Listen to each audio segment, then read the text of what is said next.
¿Sabías que Leo Messi, el campeón mundial de fútbol, uno de los mejores futbolistas de este tiempo, tiene el síndrome de Asperger, una condición leve de autismo que le permite concentrarse por encima de todo? Colegio Universitario de Psicopedagogía CUC. Emocionalidad en la diversidad.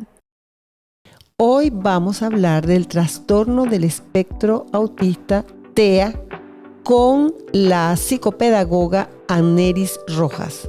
¿Cuáles son esos indicios que pueden señalar que una persona o un joven tiene algún trastorno del espectro autista?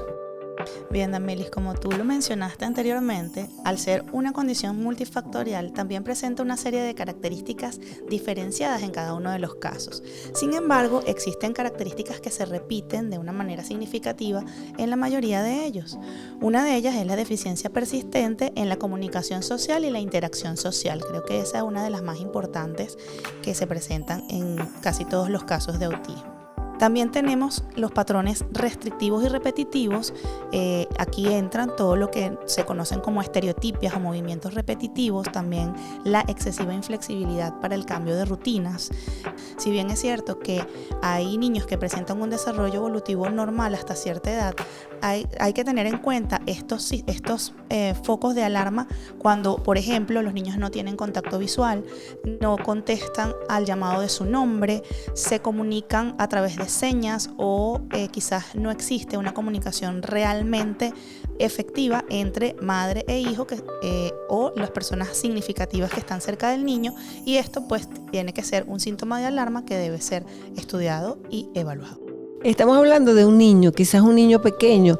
Esta condición del espectro autista multifactorial puede hasta qué edad diagnosticarse o identificarse, para no hablar de diagnóstico. Bien, ciertamente en este momento, como este tema ha sido bastante difundido en los últimos tiempos, hemos tenido un mayor número de diagnósticos a edades tempranas. Sin embargo, existen autismos a niveles de adultez que no han sido diagnosticados, personas que sí tienen características autistas, que sí tienen una condición del espectro autista, pero que han desarrollado habilidades sociales que dentro de la norma están aceptadas. Entonces, normalmente cuando un autista llega a la edad adulta sin ser diagnosticado, cuando empieza a conocer acerca de estas características, se da cuenta que pues hay alguna condición, y son evaluados por los especialistas pertinentes y diagnosticados como espectro autista.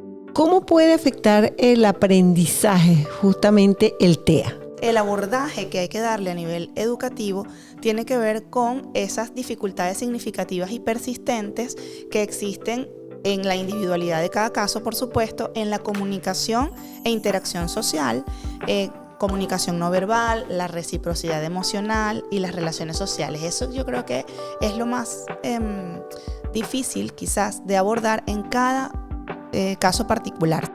Por ejemplo, un retraso en el aprendizaje de la lectura puede estar condicionado justamente o puede tener alguna relación con el espectro autista, específicamente el TEA. Puede estar dentro de las características, más sin embargo no es una condición sine qua non. Okay. Hay personas con espectro autista o dentro del espectro autista que desarrollan habilidades lingüísticas increíbles. Hay otros que desarrollan habilidades numéricas.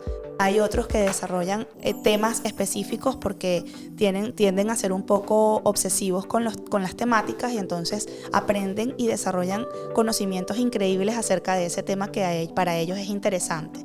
Qué bueno que nos hable de esos factores multisensoriales o factoriales, porque dentro de las capacidades intelectuales hay una discapacidad que tiene que ver sensorial, ¿no?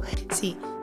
Ciertamente existe un trastorno del procesamiento sensorial que tiene que ver con la forma como nosotros podemos recibir o percibir los estímulos, los diferentes estímulos del ambiente, y cómo nuestro cerebro procesa esa información. Sin embargo, hay una hipersensibilidad, como puede también haber una hiposensibilidad en el procesamiento de esa información sensorial.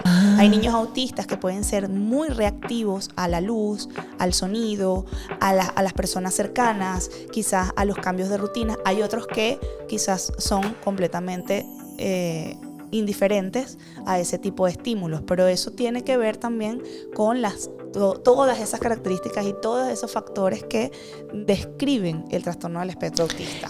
¿Cómo debe ser tratado entonces en la escuela un niño con TEA? Con los apoyos pertinentes para el caso. Pienso que el principio de normalización debe reinar dentro de una escuela inclusiva, ¿ok? Pero pienso y soy ferviente defensora de lo que es la parte del crecimiento emocional social. Tratarlo con el respeto, la valoración y el cariño que se merece todo niño. Por el hecho de tener un diagnóstico o una condición diferente, eso no tiene por qué repercutir en el trato que se le da. Sin embargo, por supuesto, es súper importante el hacer seguimiento con el equipo multidisciplinario dentro del colegio, con el equipo de necesidades educativas especiales que puedan soportar o acompañar a ese docente cuando se presente alguna situación irregular. Me llamó muchísimo la atención que todos los especialistas recomiendan que los niños con TEA deberían estar en una escuela normal. ¿Por qué? Bueno, básicamente porque es un derecho que tienen los niños de poder socializar con sus pares y poder tener un desarrollo evolutivo a nivel escolar como cualquier otro niño. Claro, pero ahí lo interrumpe para socializar, pero los niños con TEA, pues esa es de las características más relevantes, que les cuesta mucho la socialización. Sí, es completamente cierto que les cuesta la socialización, pero se ha demostrado que con la interacción con sus pares, ellos pueden desarrollar mayores habilidades sociales siempre y cuando tengan el acompañamiento adecuado y los apoyos adecuados, ¿ok? Sencillamente, el hecho de poder compartir con otras personas les da a ellos la oportunidad de poder comenzar a ver y autorregular esas conductas. Estamos hablando entonces de un aula inclusiva, que es también un término poco conocido.